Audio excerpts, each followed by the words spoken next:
Avis vascular centre మన దేశంలోనే the best varicose vein hospital. Vishwanath garu ఒకసారి మీరు సీరియల్స్లో ఉన్నప్పుడు అనుకుంటాను ఏవో ఈ సీరియల్స్లో జూప్ జూప్ అని ఈ షార్ట్స్ వస్తుంటే ఎందుకంటే మీరు కూడా ఇది ఇస్తారు. అది గురువు గారితో ఆయన యాక్ట్ చేసి నేను కెమెరామెన్గా ఒక పిక్చర్ చేశానండి. అది గొప్ప అదృష్టం. అది మా అశోక్ కుమార్ అన్నయ్య డైరెక్ట్ చేశాడు ఒక సినిమా కుచ్చు కుచ్చు కూనమ్మ అని ఎఫ్డిసి కోసం చేశాం. చిల్డ్రన్స్ ఫిలిం అది. అందులో సారు గురువు గారు మెయిన్ క్యారెక్టర్. అయితే అందులో ఒక చిన్న సీన్ ఉందన్నమాట. ఏంటంటే ఆయన్ని సనా గారు ఆయన కోడలు అనమాట వచ్చి ఆయన ఏదో ఒక మాట అంటది వాళ్ళ అబ్బాయి గురించి అన్నప్పుడు ఫిలింలో చేసింది అది. ఆయన అశోక్ కుమార్ అన్నయ్య వచ్చి ఏం చెప్పంటే మీరు ఆయన రియాక్షన్స్ మనం విస్పాన్లు తీస్తాం. ఆ రోజుల్లో విస్పాన్ అంటారు. అంటే కెమెరా ఇలా పెట్టి చక్కని రివర్స్ చేస్తాం. ఇలా పెట్టి ఇలా రివర్స్ చేస్తాం. రివర్స్ చేసినప్పుడు జక్ జక్ అని వస్తుంది అనమాట. ఫిలింలో ఆ రోజుల్లో అట్లా స్టైల్ ఉండేది. జక్ జక్ అని రివర్స్ ప్యాన్ చేయటం. అలా చేద్దామని గురుగారికి వెళ్ళి చెప్తానండి. వెళ్ళి అని చెప్పాడు, సార్ ఇలా గారు విస్పాన్లు చేస్తున్నాడు. ఏమయ్యా నువ్వు కూడానా ఏంటి ఇప్పుడు ఉస్సు ఉస్సు నా మీద వేస్తావా? ఎందుకయ్యా బ్రహ్మాండంగా ఎక్స్ప్రెషన్ ఇస్తాను, ట్రాలీ వేసుకో, మీరు ట్రాలీ బ్రహ్మాండమైన ఎక్స్ప్రెషన్ ఇస్తాను అన్నాడు. అంతే కదా, ఇప్పుడు ఆర్టిస్ట్ చేయగలిగిన ఆర్టిస్ట్ ఉంటే అవి అవసరం లేదు. ఇవన్నీ ఎక్స్ట్రా ఆభరణాలు కదా అవి. ఇప్పుడు విస్పులు గిస్పులు ఇవన్నీ కూడా ఆభరణాలు అవి. అంటే చేయలేని వాళ్ళకి సౌండ్ల్లో వాటిల్లో కొంచెం మ్యానిపులేట్ చేయటం. ఇప్పుడు ఒక ఆర్టిస్ట్ చేయగలిగితే, ఇప్పుడు సావిత్రి గారు ఉన్నారంటే ఆవిడ అలా సస్టైన్ చేసి ఎక్స్ప్రెషన్ ఇవ్వగలుగుతారు. అలా ఒక 50 feet అలా షాట్ వెళ్ళింది అనుకో, క్లోజ్ పెడితే కదా బ్యూటీ.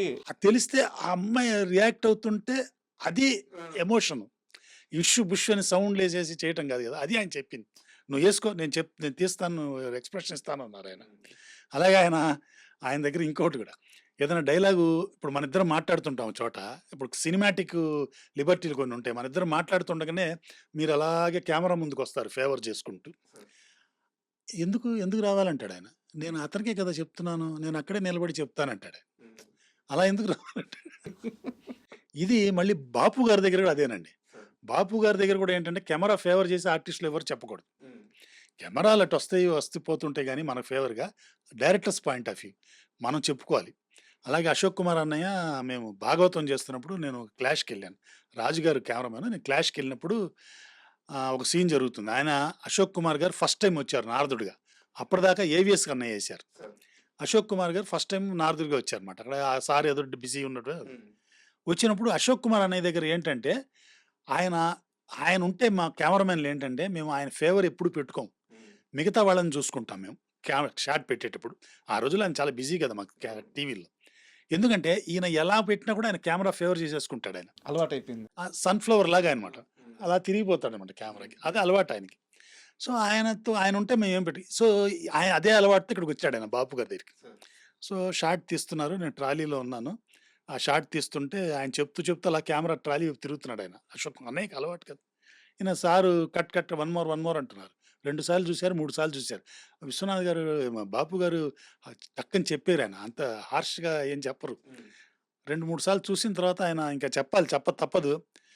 అశోక్ కుమార్ గారు, నేను కథంతా మీరు గారికి చెప్పేశాను, వాడికి తెలియదు, వాడికి చెప్పండి అన్నారు. అంత మృదువుగా అనమాట. అంటే మీరు చెప్పాల్సిన అవసరం లేదు, కెమెరాకి తిరిగి చెప్పక్కర్లేదు, అతనికి కథ తెలియదు, అతనికి చెప్పండి అంటారు ఆ క్యారెక్టర్. అలాగా ఆయన దగ్గర అలా ఉంటుంది అనమాట. ఆయన ఫేవర్ తీసుకోకూడదు ఆర్టిస్టులు. అంటే ఇక్కడ ఎలాగో సబ్జెక్ట్ వచ్చింది కాబట్టి నేను కాంటెంపరీగా అడుగుతున్నాను. ఎలాంటి కెమెరా గిక్స్ కాకుండా కెమెరా ఎంత క్లోజ్ పెట్టినా సరే నటనతో మెప్పించే ఈ కాలం హీరోల్లో మీకు నచ్చిన హీరో? అబ్బో, అంటే అంటే ఒక్కళ్ళని చెప్పడం లేదండి, చాలా మంది ఉన్నారు. ఒక పేరు చెప్తే వేరే వాళ్ళు కాదని అర్థం కాదు కానీ, బట్ ఆడియన్స్ అంటే ఒక్కొక్కళ్ళు ఒక టైప్లో ఉంటారండి. ఇప్పుడు ఒక్కొక్కళ్ళు ఒకలా చేస్తారు. ఇప్పుడు జూనియర్ ఎన్టీఆర్ గారు ఉన్నారు, ఆయన ఎక్స్ప్రెషన్స్ అవి బాగుంటాయి చూడడానికి. అలాగా ఇప్పుడు అలా అంటే చాలా మంది ఉన్నారు అలాగా. నేను పర్టికులర్గా చూసిన జూనియర్ ఎన్టీఆర్ గారు ఎక్స్ప్రెషన్స్ అవి నాకు బాగానే అనిపిస్తుంది నాకు. అలాగే ప్రభాస్ గారు కామెడీ, ఇప్పుడు రాజాసాబ్లో ప్రభాస్ గారు కామెడీ టైమింగ్ అవి చూస్తే బ్రహ్మాండంగా ఉంటుంది. సినిమా ఎక్కలేదు కానీ ఆయన టైమింగ్ అవి చాలా బాగుంటాయి. అయ్యో అప్పట్లో అసలు దానికంటే ముందు బుజ్జిగాడు చాలా బాగుంటాయి. కామెడీ టైమింగ్ బ్రహ్మాండం చేశారు ఆయన అందులో. అలాగా కొంతమంది ఉంటారండి, అది ఎమోషనల్గా చేయాలి. ఇప్పుడు రాజేంద్ర ప్రసాద్ గారు ఉన్నారు, ఆ నలుగురులు ఎంత బాగా చేశారు ఆయన అంతా. అలాగే అండ్ ఎలాగో ఇందాక బాబు గారి ప్రస్తావన వచ్చింది కాబట్టి ఆ, ఆయన సెటైర్లు కూడా చాలా విచిత్రంగా ఉంటాయంట. అంటే అయ్యో! చాలా మందికి ఆ, బాబు గారి సినిమాలు, బాబు గారి డ్రాయింగ్స్ ఇవే తెలుసు కానీ చాలా మందికి ఆయన సెటైర్లు తెలియదు. చాలా బాగా వేస్తారంట సెటైర్లు, సున్నితమైన సెటైర్లు. అవును.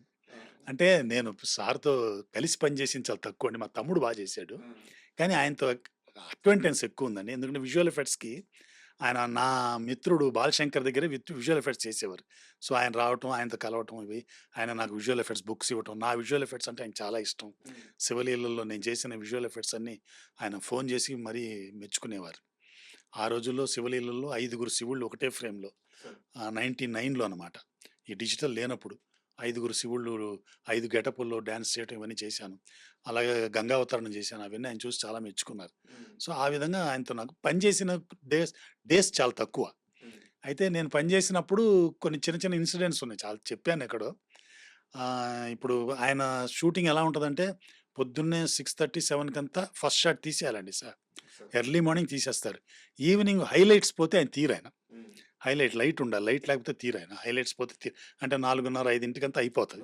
అలా ఉంటది. నైట్ ఎఫెక్ట్స్ ఎక్కువ చేయరాయన. డే ఫర్ నైట్‌లే చేస్తారు. ఆయన మా గురువు గారు. అదే స్టైలు నాకు గూడా భగవంతుడి దయ వల్ల. నైట్‌లంటే మనకి చిరాకనమాట. సో, నైట్ ఎఫెక్ట్‌లు చేయరాయన. సో, ఆ విధంగా ఇలాగే ఒకరోజు పొద్దున్నే సార్‌తో బయలుదేరి ఎళ్తున్నాను. వెళ్తున్నప్పుడు మన ఆర్టిస్ట్ భావన గారున్నారు. ఆవిడ అలా మేకప్ కిట్ అంతా ఓపెన్ చేసి పెట్టుకొని మేకప్ ఏసుకుంటున్నారు కూర్చొని. ఆయన అలా వెళ్తూ, వెళ్తూ అలా చూసారు. మిగతా వాళ్ళకి గూడా కొంచెం ఉంచమ్మా అని ఎళ్ళిపోయాడు. ఇలాంటివి.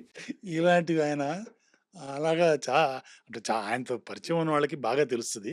న అలాగే ఆయనతో నాకు చిన్న ఇన్సిడెంట్ అనమాట. అంటే యాక్చువల్‌గా ఆయనతో ఒక సినిమా చేయాల్సింది నేను. ఆయన ప్రొడ్యూసర్‌గా, సార్ డైరెక్టర్‌గా. కొన్ని అనివార్య కారణాల వల్ల అది జరగలేదు.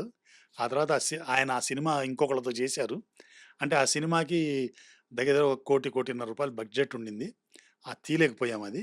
ఇంకోళ్ళతో చేసి రిలీజ్ చేశారు కానీ ఆ సినిమా కమర్షియల్‌గా ఆడలేదు. ఆడకపోతే నెక్స్ట్ టైమ్ ఆయన ఇక్కడికొచ్చారు.